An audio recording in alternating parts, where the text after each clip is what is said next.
Gearing up for a recent show in Paris, Britain's punk queen of fashion knew exactly what she wanted to say with her latest haute couture collection. This part of the collection is called I Am Expensive.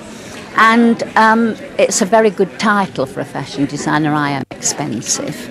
And anyway, but the point about that is, I am expensive. I'm a spoilt little girl.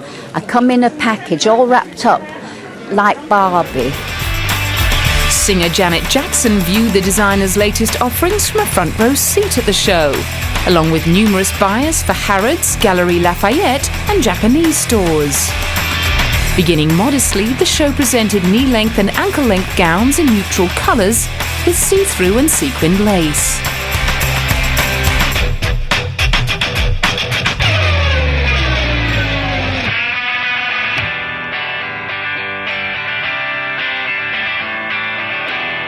But Westwood's signature style and boldness soon came shining through, in graffiti prints and bold shades of pink, blue and green.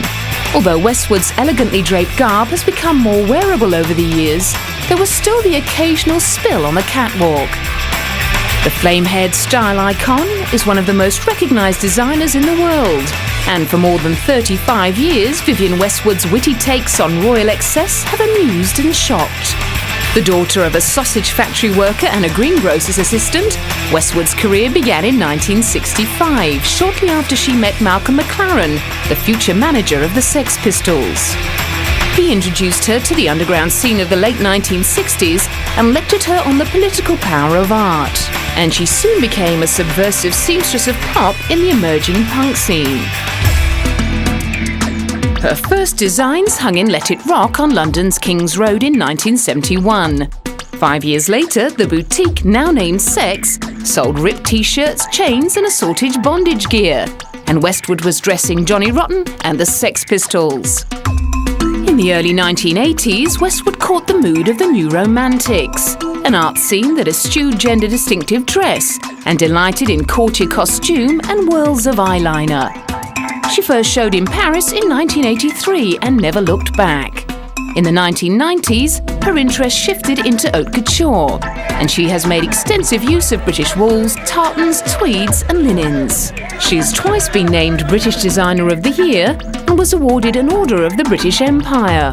Her impressively outrageous career was celebrated in a recent exhibition featuring more than 150 of her designs from throughout her 35-year career. They included the vertiginous mock-crop platform shoes which caused Naomi Campbell to take a tumble on the catwalk in 1993.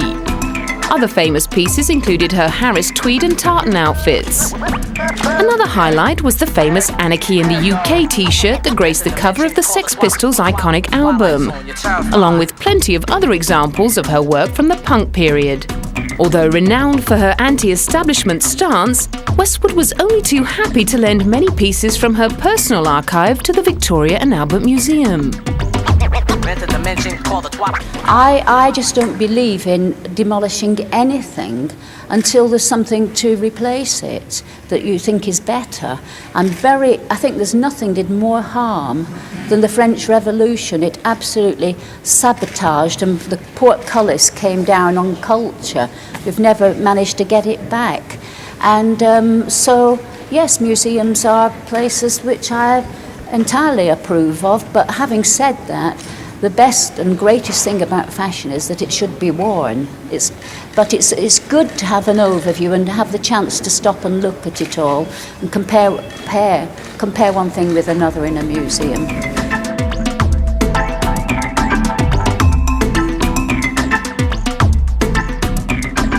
The V&A exhibition was the largest ever dedicated to a British designer, which seems fitting considering Westwood's own view of her creations. Some people, when they think of Vivienne Westwood, they think sex because they think of the corsets, and they think of the high heel shoes, and they think, alternative, rebellious, this kind of thing. But in the end of the day, I think that my clothes are always heroic. They're always larger than life. And they help somebody to strike a figure and you know, walk tall through their experiences and have a sense of adventure and pleasure and enjoyment.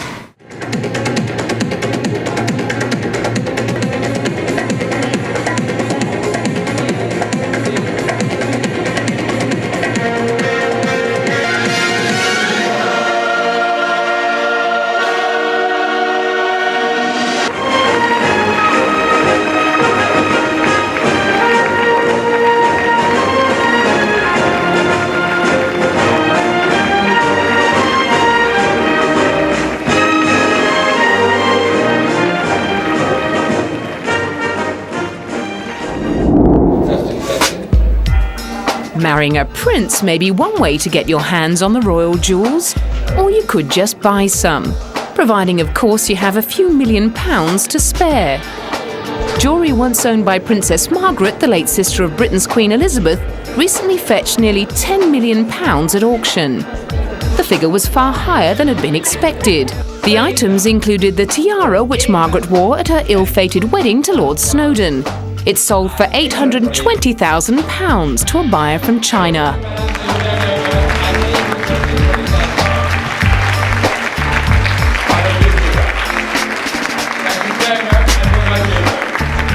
Tiara went to a lady from Asia, in fact from mainland China, and she had come specially to the auction.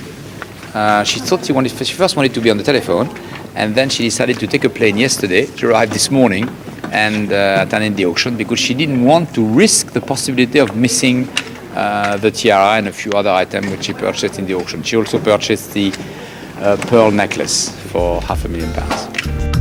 An antique diamond Riviera necklace featuring 34 old-cut diamonds made £880,000, while an emerald and sapphire ring fetched £40,000. As soon as I bought it, somebody tapped me on the shoulder from behind and said, "You did buy the ring just now?" I said, "Yes, I can't believe it." And he said, "I'm Lord Glenconner." He said, "I gave it to Princess Margaret."